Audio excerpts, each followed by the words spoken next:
The northern frontier of the Tang Empire had long been a land of restless winds and shifting sands, a place where nomadic tribes and imperial soldiers clashed endlessly. For Xue Rengui, it was a second home, a battlefield that defined his life. But for Princess Ngui, it was an unknown, forbidding land she had only read about in her father's war reports. As her husband left for yet another campaign, promising to return soon, Ngui felt an unspoken fear take root in her heart. This time, something felt different, as if a shadow was looming over their future. Months passed without news from the northern front. Initially, letters came from Xue Rengui, filled with details of his campaigns and assurances of his safety. But then, they abruptly stopped. The court grew uneasy, rumors began to swirl, and finally, a messenger arrived bearing grave news. Xue Rengui and his forces had been ambushed in the treacherous steppes near the Yin Mountains. The survivors spoke of chaos, betrayal, and a desperate retreat. No one knew if he was dead or captured, but the situation was dire. In the palace at Chang'an, Emperor Taizong convened his council to discuss the northern crisis. But amidst the strategy and diplomacy, one voice remained silent. Ngui sat quietly, her hands clenched into fists beneath her silk sleeves. When the meeting concluded, she approached her father, her voice steady but firm. "Father, allow me to lead a mission to find him." The emperor looked at her with a mixture of pride and concern. "This is no task for a princess," he said gently, but she would not yield. "I am more than a princess, father. I am his wife, and I cannot sit idly by while he may still live." Her resolve was unshakable. Emperor Taizong, recognizing her determination, reluctantly granted her permission. She would lead a small, agile force to the north, tasked with both reconnaissance and rescue. Disguising herself as a soldier, she donned armor that felt foreign on her delicate frame. Yet she carried it with the dignity of her lineage. As the gates of Chang'an closed behind her, she embarked on a journey that would test every ounce of her courage and wit. The northern steppes were as harsh as the rumors had described.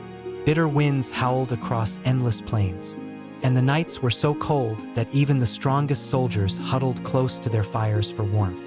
Ngui quickly earned the respect of her men through her tenacity. Despite her noble upbringing, she endured the same hardships as the others, never once complaining. But the challenges of the journey were not limited to the elements. One fateful night, while her group camped near a narrow pass, they were ambushed by a band of mercenaries who had allied with the Gokturks. The enemy surrounded them, their weapons gleaming under the pale moonlight. For a moment, fear gripped Ngui, but it was quickly replaced by a surge of determination. Drawing her sword, she shouted commands with a clarity that rallied her soldiers.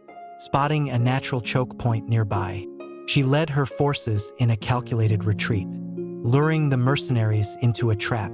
As the enemy entered the narrow pass, her men rolled boulders from above, creating chaos in their ranks. The tide turned, and her small force emerged victorious. It was a narrow escape, but it cemented her reputation as a leader who could think under pressure. Days later, a crucial breakthrough came. A captured scout revealed that Xue Rengui had indeed survived the ambush, but had been captured by the Gokturks. He was being held in a fortress deep within enemy territory, heavily guarded and seemingly impregnable. Ngui's heart swelled with both relief and dread. Her husband was alive, but saving him would require more than brute force. It would require cunning. She devised a bold plan, disguising herself as a traveling merchant. She infiltrated a nearby Gokturk settlement under the pretense of trading goods. With her fluent command of their language and her quick wit, she gained the trust of a local chieftain. Over the course of several days, she gathered vital intelligence about the fortress where Xue Rengui was held. It was surrounded by steep cliffs on 3 sides, with the only accessible route guarded by hundreds of Gokturk warriors. But amidst the fortress's strength lay its weakness, a secret passageway used by the Gokturks to smuggle supplies. Under the cover of night, Ngua led a small group of her most trusted soldiers through the treacherous passage. It was a perilous climb, with jagged rocks and sheer drops threatening their every step. The cold was biting, and every sound seemed amplified in the stillness of the night. But Ngua pressed on, her thoughts fixed on her husband. When they finally emerged within the fortress walls, the air was thick with tension. Moving swiftly and silently, they navigated the narrow corridors until they found Xue Rengui. He was gaunt and bruised but alive, his spirit unbroken despite months of captivity. When he saw Ngua standing before him, his eyes widened in disbelief. "You shouldn't be here," he whispered, his voice hoarse. She knelt before him, tears brimming in her eyes. "I couldn't stay away," she said. "Not when you were here." The escape was as harrowing as the rescue itself. The alarm was raised, and Gokturk warriors poured into the fortress's corridors. Ngua and her men fought fiercely, using every ounce of their strength and skill to fend off the attackers. At one point, they were cornered near the fortress gates, with no clear path to freedom. It was then that Ngua made a bold decision. Spotting a Gokturk standard lying on the ground, she seized it and held it high, shouting commands in their language.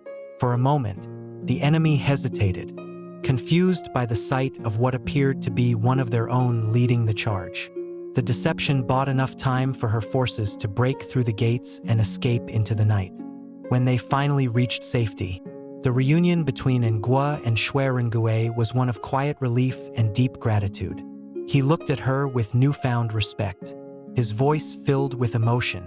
"I thought I would never see you again," he said. She smiled through her tears. "And I would have crossed the heavens to find you." Their return to Chang'an was met with celebration and admiration. The court praised Ngua for her bravery and ingenuity, and her father welcomed her home with open arms. But beneath the accolades lay the scars of their ordeal. Xue Rengui, though alive, bore the physical and emotional toll of his captivity. And Ngua, while triumphant, knew that the battles she had fought were only the beginning of the trials that lay ahead. This chapter of her life ended not with the peace she had hoped for, but with a deeper understanding of what it meant to carry the weight of loyalty and love. Ngua was no longer just a princess. She had become a warrior in her own right, willing to face any danger for those she held dear. The shadow of war still loomed, but now, she stood ready to confront whatever fate had in store.